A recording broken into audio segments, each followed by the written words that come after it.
Nationalism has been a key factor in the formation of the modern-day idea of a country or a nation-state, going from the idea of belonging to a king or some other form of a monarch to belonging to a certain nation or ethnicity. In the history of my country, nationalism is quite important, from the pagan tribes of Lithuania finally uniting into a grand duchy, to the conquests of some of the greatest dukes of Lithuanian history, partitions of the Polish-Lithuanian Commonwealth, uprisings, and the creation of the modern-day Lithuanian Republic. But in our history, nationalism is often glorified by overlooking the crimes or hatred bred by nationalism.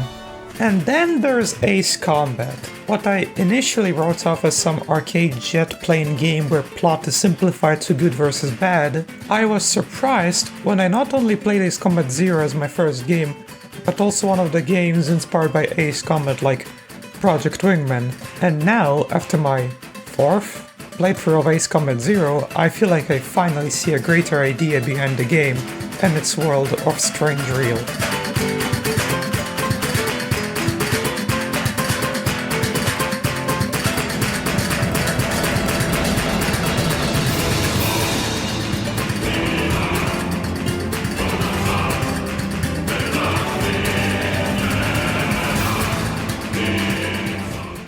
Let me introduce you to Strangereal. The world of Strangereal is completely separate from our own, though certain things can be compared. For example, one of the greater powers of Strangereal, Union of Yuktubanian Republics, or simply Yuktubania, is often compared and can be traced back to the USSR or Russian Federation. Since this is my first Ace Combat video, I will not bombard you with too much lore, but if you do want to learn about the lore in finer detail, then I would guide you to Ace Combat Fan's two-part series, all of Strangereal's conflict summarized, and Solotus Everstall's channel and his Strangereal History series.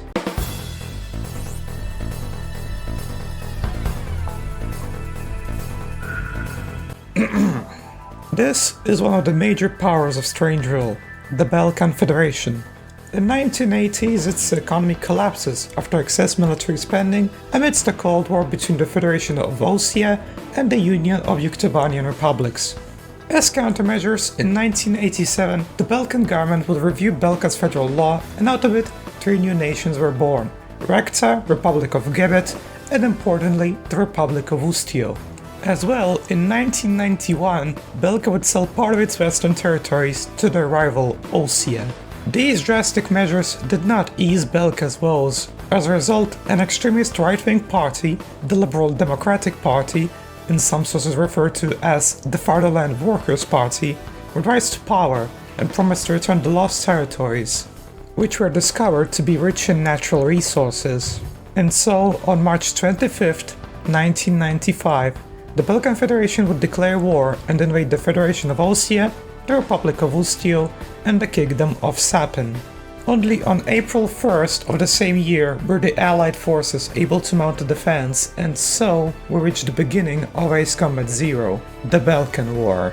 In Ace Combat, the story is usually presented from two perspectives. One perspective of a character or a group of characters, and the other our perspective. In the case of Ace Combat Zero, we have the perspectives of an unnamed Ocean reporter in 2005 filming a documentary about the Balkan War, and our perspective as we take the role of a mercenary by the name of Cypher, flying under the call sign Golem 1, on service of the Ustio Air Force as the leader of the Golem Squadron, with a pilot referred to as soloing Pixie being our wingman under the call sign Golem 2.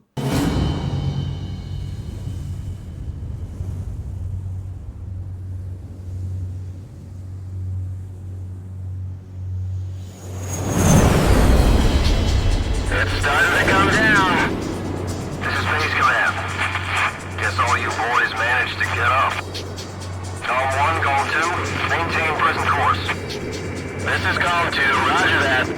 Bearing 315, Falcon bombers approaching. Nobody wants to bail out into a mountain of ice. We're counting on you, flight leader. All units prepare to intercept. You better have our pay ready and waiting. That's only if we both make it through this alive. Be ready to pay up. We'll be back before you know it. April 2nd, 1995 is when the game's events begin as we deploy to stand our ground as the last line of defense of the Allied forces and eliminate Belkan bombers over the Valais Mountains before they reach our airbase. The success of our mission marks the beginning of a campaign of pushing back the invading forces out of Ustio. Our next move is to eliminate a convoy of Belka's armored corps, which is also the first time civilian targets are presented. Though there is no clear rule of engagement, personally I choose not to risk bombing the homes of civilians. After we clear the skies and the ground, it's time for a little probing. A deployment on a recon mission into a strategic airspace B7R, also known as the Round Table, due to the fact that all pilots that fight here are on equal footing. And whilst Belkan patrols are easy pickings, the time comes for the red carpet to be rolled out for us. Warning, radar shows additional craft approaching area B7R at high speed. Go 2 to Go 1. Enemy reinforcements, probably the main force.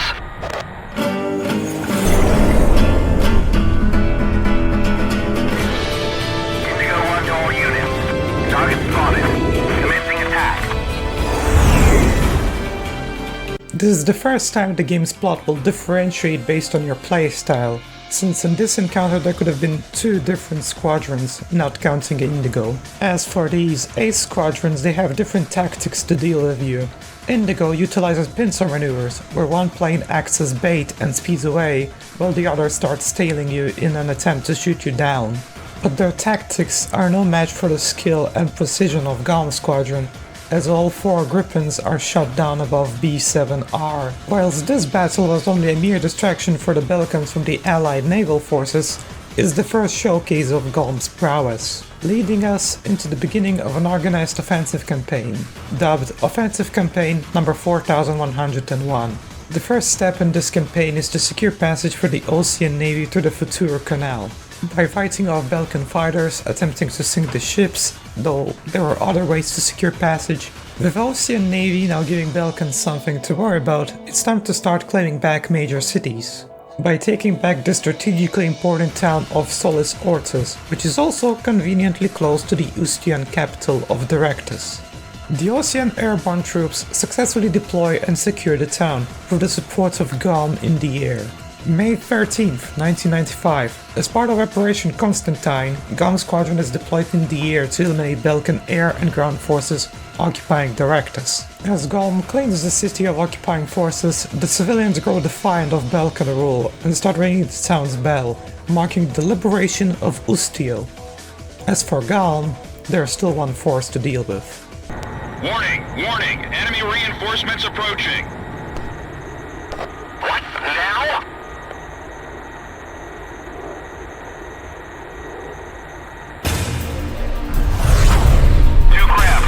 High speed. Let's take care of them.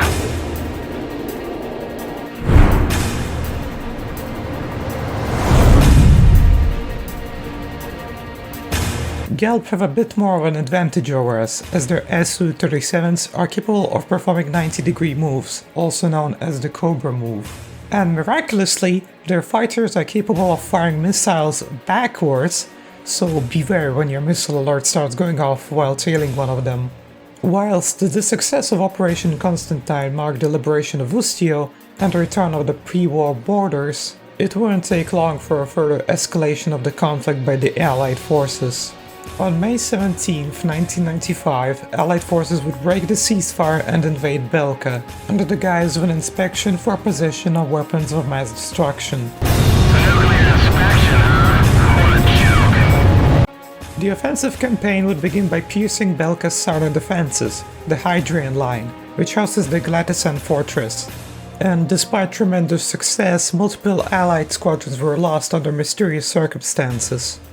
The offensive continues as Allied forces attempt to eliminate the second line of defense that runs along the Shane Plains, and is preventing the Allies from moving deeper into Belka. Galm is deployed to provide air cover for the coming Ocean troops after the airspace has been cleared. On a side note, Pixie remarks that looking up from above, there's no real difference between countries. The transport craft are inbound, only for everything to go wrong. What was that? Something flashed again.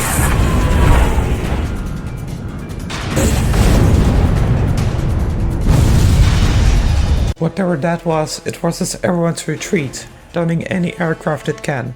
My tip for this mission is to fly slowly in an S pattern, and whenever you see the big red dot on the radar, move out of the way and try to go full speed straight to the retreating line until the dot disappears, and repeat until you're out of there. The mysterious laser is the result of Belka's excessive military spending, Excalibur.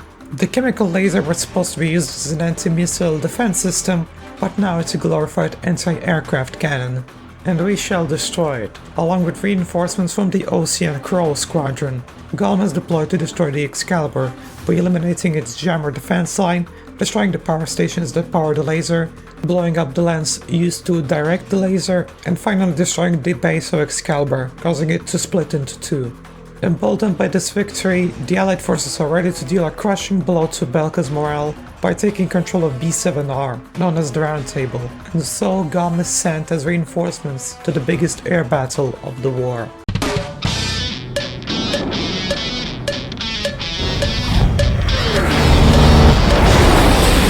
Incoming message from Allied Forces HQ. 40% of Allied air forces are already lost. Damn it, there's too many of them. We can't handle them all. Where are the reinforcements? Time to dive into the fireworks.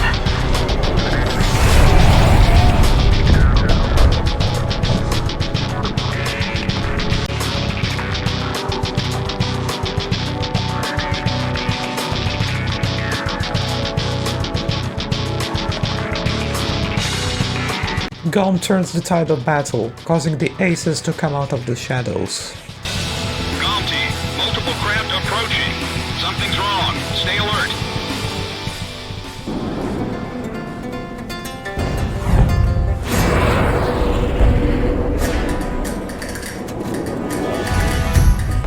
The front is retreating. They're fast. Follow them. This will be your final lesson. Round locked. Silver functions as the team. They're armed with long-range missiles, so be ready for evasive maneuvers, even when you're sure they won't get you. Plus, their coordination means that you'll be fighting two pilots at once, not to mention that there's 5 planes in total, one of them being a veteran ace. But their firm beliefs in rules of war and over-reliance on the leader is their downfall, as they weren't ready for someone who can be flexible and adaptive under different circumstances. This air battle will make Cypher known as the Demon Lord of the Round Table.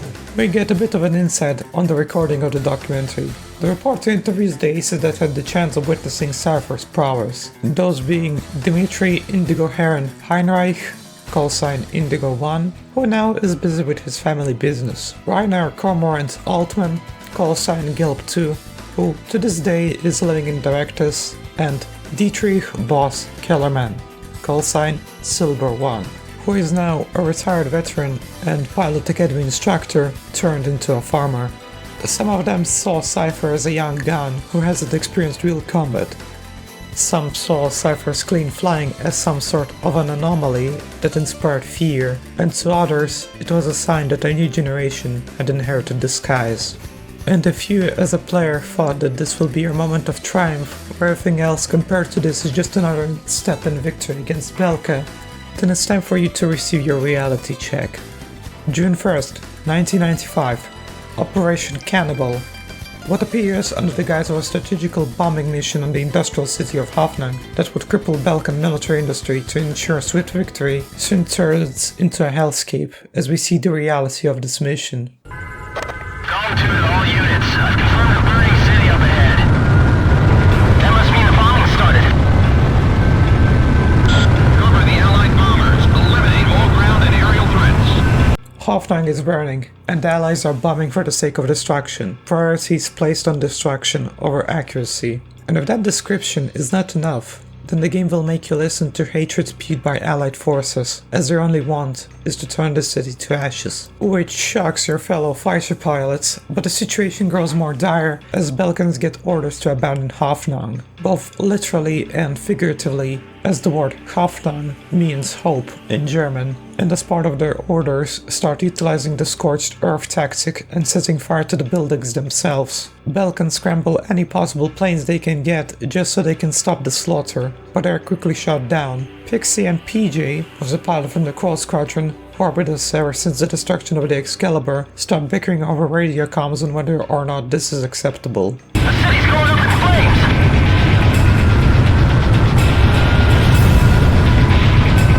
Try to accept it, kid. This is war. You expect me to believe that arson and indiscriminate bombing is war? There's no mercy in war. It's a collision of powers.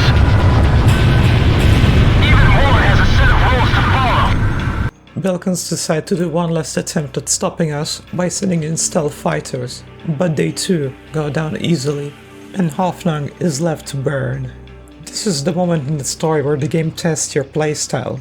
It doesn't do it directly, by giving you a squadron to fight or an alternative perspective to the situation at hand. No, it just lets you go. Will you eliminate only aircraft weaponry, or will you join the chaos and level Hoffnung to the ground, killing countless civilians? This mission is important from the perspective of nationalism, as the desperate Belkans who once thought that they were the superior nation meet the hateful nationalists of Ustio and Ustio, who simply decided to keep the war going and are now leveling cities to the ground a la the bombing of Dresden. Oh, and to add salt to wounds, we finally find samples of experimental WMDs.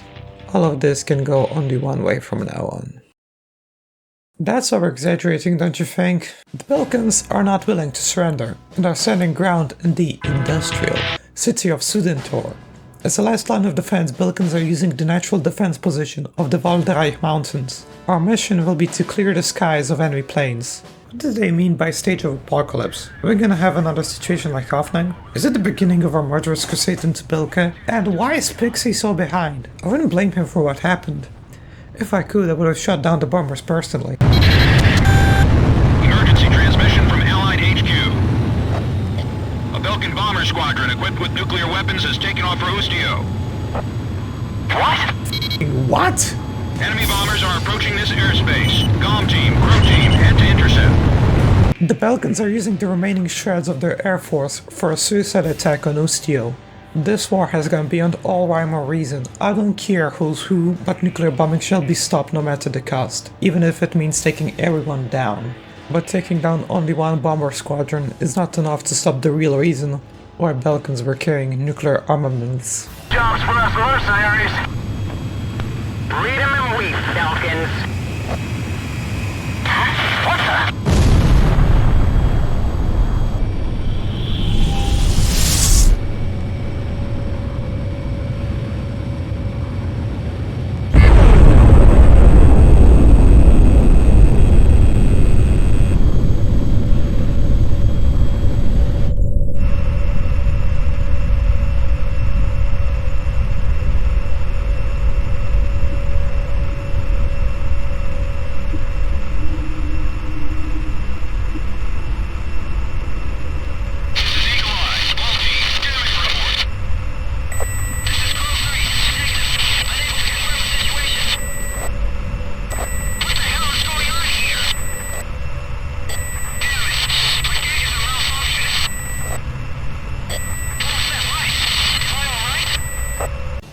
Pixie has gone AWOL and opened fire on us, just in time for enemy reinforcements to arrive. They're swiftly shot down, and Pixie tells us that where we go our separate ways.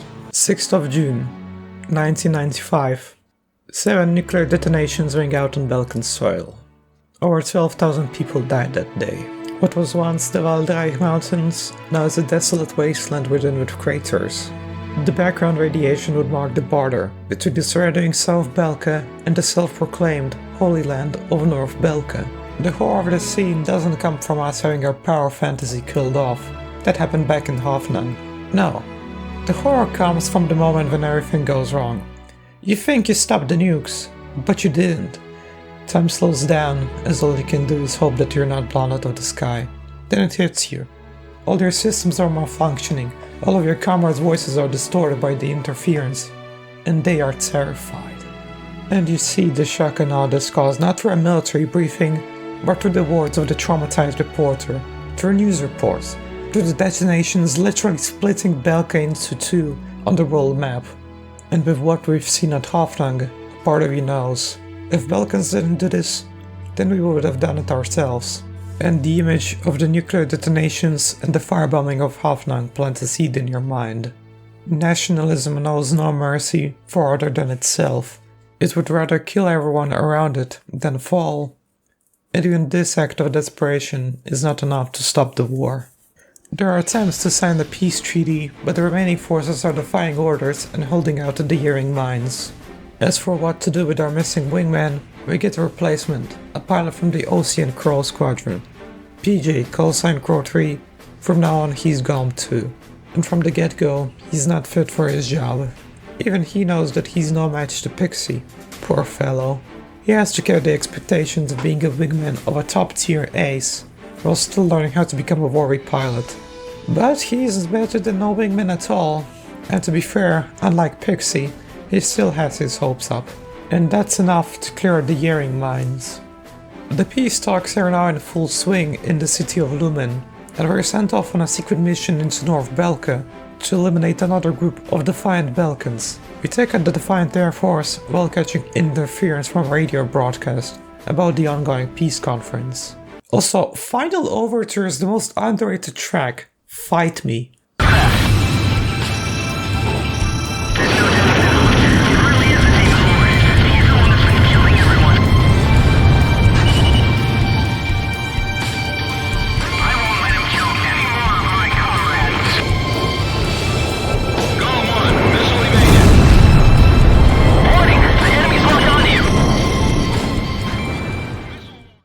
Of June 1995, an armistice is signed. The resulting treaty would heavily favor the Ocean Federation, as south of Belka would become part of Osea and get renamed into North Osea. The peace only lasted 6 months. There's been a coup d'etat in Belka, as a group of rogue Belkan, Ocean and Sapin soldiers form an organization known as A World With No Boundaries, and bomb the city of Lumen using an experimental gunship codenamed XBO. They were supposed to intercept the craft. Alas, it has come to us first. We're now on Cold War alert. Why didn't anybody notice them until now? Visual confirmation of craft approaching the lake. Everyone head to your boat. This is Calm 2. Control tower, situation report. Fire! Unidentified craft entering our airspace. Here they come. Take them out of the way. They're going for the runway. Strike hit on the runway. We can't take off.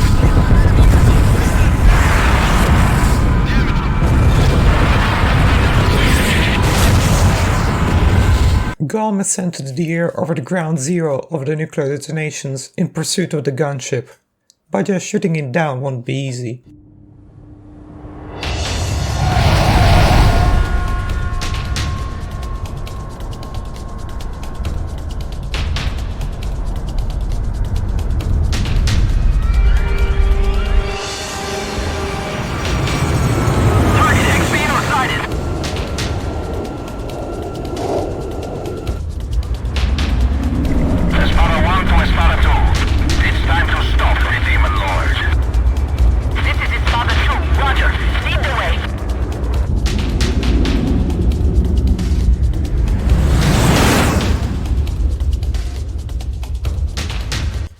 Initially, GOM is reluctant to engage the fighters as they're Sapin aircraft and they were our allies during the main part of the war.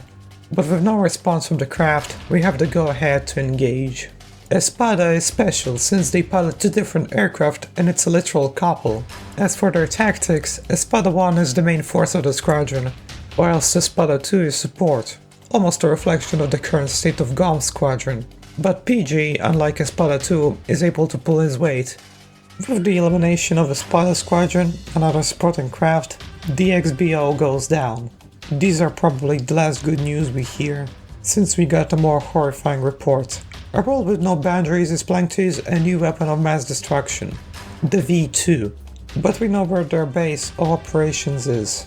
It's in Mon Valley, where they're using the Avalon Dam as their base and the V2 launch facility. It might be a one-way trip, but there is no choice, as the fate of the world is in our hands. But to reach Mon Valley we have to cut straight to the round table, where we'll meet fierce resistance. And meet fierce resistance we do. Enemy aircraft detected close to area B7R. There's no time to change course. Eliminate enemy forces in the round table and break through it. They have different ID signals in Belka. This is Wizard 1. The Demon Lord has captured the nest.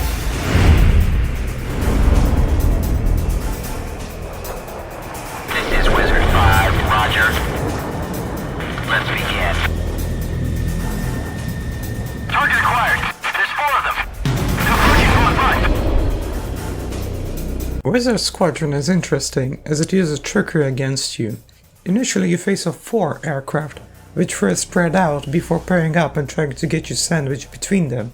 They use flares to completely avoid getting shot by missiles, shoot some of them down, and it is revealed that there's actually 3 more craft, flying the YF-23 stealth fighter.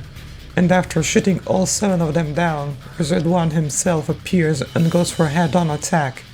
During the fight, Wizard 1 tells you the goal of a world with no boundaries. Their goal is to use the V2s to start again from a clean slate. Eliminate the corrupt elements of our world, the idea of a nation that divides people, the greedy politicians who'd rather kill than give up land, or rather escalate than establish peace. This is the radical alternative to nationalism. Anarchy. A stateless society where only the people matter than what flag they bear, or what blood is flowing through their veins. But wiping out the world for this idealistic view is wrong. And despite Wizard Squadron's ideological zeal, Gom Squadron eliminates them through sheer desire to protect this imperfect world. The Allied forces are approaching Mon Valley. One part of the air forces will act as a distraction, while the remaining part, along with Gom, will attempt a mad dash from Mon Valley.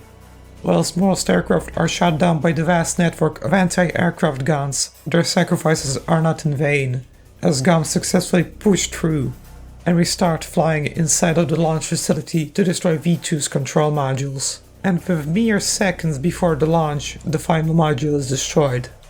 It is finally all over. PG will return to his girlfriend back at base and propose to her. Hey, he even bought flowers. Unknown target approaching at high speed. PJ, don't! Dang it!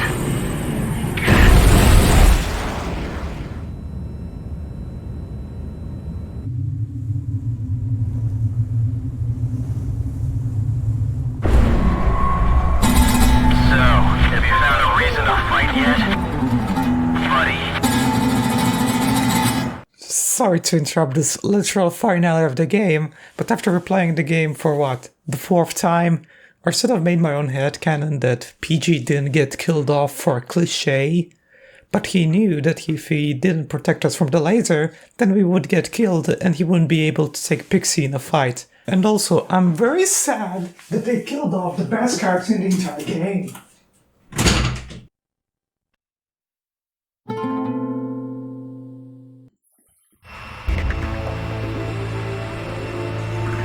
Confirmed reactivation of nuclear silo. GOM team, continue your mission. Engage. Stand by. We're analyzing the situation. Here comes the snow. This is the final showdown, a clash of 2 perspectives. One of a fallen ace who chose to condemn the world to destruction, in the hope that his ideal would be born from the ashes, and one of an ace who became feared as a monster, who will fight to the bitter end to make the existing world a better place, and will become a real hero.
This time to put an end to it, as Pixie and Cypher go for a head-on assault on one another, almost as if two knights are jousting, but only one comes out on top.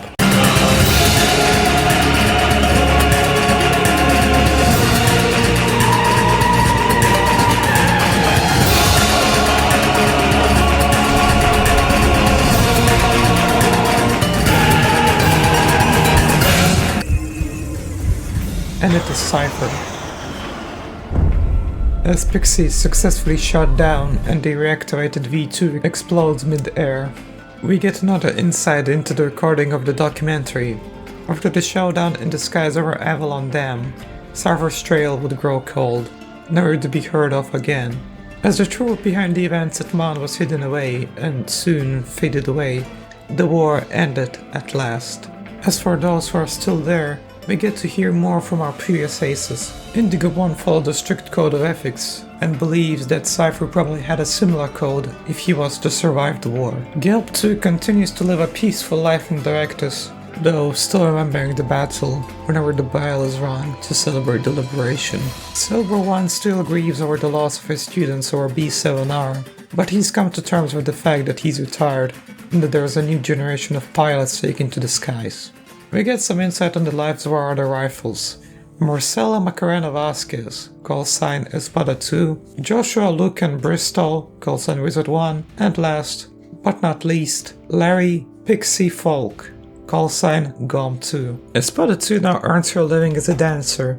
The only reason she took to the skies is to be with Espada 1, her loved one. They both survived the encounter, but Espada 1 would soon take off on another mission, never to return again. The only things left for Vasquez were regrets, which she still treasures. Wizard 1, one of the founders of a world with no boundaries, would be discovered to be a leader of an unknown terrorist organization. Now, he serves time in prison. He reflects on his life in prison and on his desire to see the world change, and remarks that the world has changed since the war. Pixie survived the duel. Now he's a boots-on-the-ground mercenary fighting in different hotspots, and he too reflects on the fact that anarchy wouldn't change the world if it was built on fear and destruction, that the world can only change through trust in people, even if in reality this might never happen. Pixie still wants to try to find the meaning of borders, but he's thankful for having met us and leaves us a final message. Will he see this video? If you do meet him, give him a message for me. Yo, buddy. Still alive?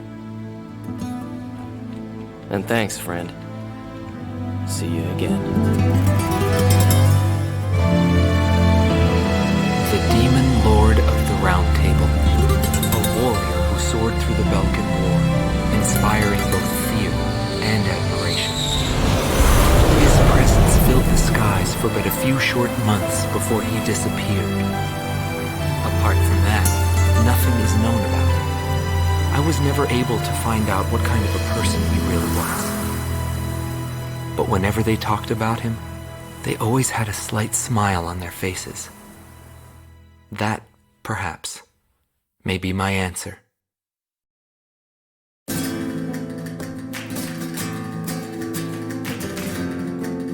And that's just one version of the events. What? You thought I forgot the little remarks I left in when talking about the first couple of missions? But to explain how this unreliable narrator works, I'll have to talk about the second half of Ace Combat's appeal. As Pixie puts it in the intro of the game, there are three kinds of aces. Those who seek strength, those who can read the tide of battle, and those who live for pride. A feature unique to AC0 are the ace styles, who will slightly impact the story as you go along. Nothing completely game-changing, but it adds a bit of spice to the same missions. For example, remember the first squadron we fight over B7R? It was Indigo, right? Well, you're correct if we are to assume that Cypher is a knight style of ace. If he was, for example, a mercenary style of ace, then he would have fought the Rot Squadron, and if he was somewhere in between the two extremes, then he would have faced off the Groom Squadron. Ace style also impacts some voice lines. Some of them can only be heard on New Game Plus, since you begin as the down-in-the-middle soldier ace, and as you keep playing your style shifts and changes depending on your actions. There are also changes to the remarks made by aces who do not change based on your ace style, these being Gilp 2, Espada 2 and Pixie. But how do we go about changing our ace style? Well, that's thanks to a feature unique to Zero, being yellow targets. They're completely harmless and they give you points if you destroy them. Who cares if you shoot another missile to finish off a retreating aircraft, but they can also be civilian targets, like houses, tents or factories. If you leave the yellow targets alone, then you will become a knight. If you destroy any yellow target you see, then you're a mercenary. And if you manage to balance out these acts, then you're a soldier. Another variable that can change is that some missions have multiple variants. One being a ground mission where you destroy enemy structures, one ground/air mission where you have a mix of enemy structures and air combatants, and the last one being an air mission where you fight the enemy air force. Now let's slow down and get to basics of the game. The game is linear, though some missions have what I would call an SOS side mission, which happens when you receive a distress signal from allies that can't deal with the enemy force. If you ignore it, they die. If you respond and save them, you will get some words of gratitude. Now, at the most basics, the game boils down to fly, plane, shoot targets. You have an inbuilt machine gun for close-range engagements, missiles, and a special weapon which you pick before a mission, from multi-target long-range missiles to napalm bombs. You begin flying end of Cold War jets, and as you progress and unlock more advanced jets, you start flying modern and/or advanced jets like Su-37, F-15, which is shown on the cover of the game and is flown by Pixie, YF-23 and F-22A Raptor, which in our world was used only once to shoot down a balloon. I would like to mention that the game's soundtrack is one of the best in my opinion. There are massive hits like the final boss theme, Zero,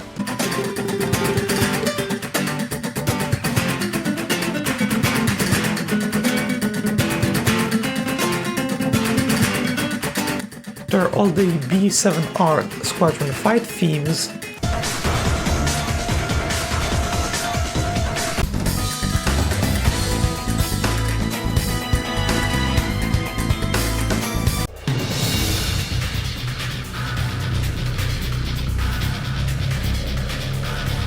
and there are more underrated tracks like the aforementioned Final Overture.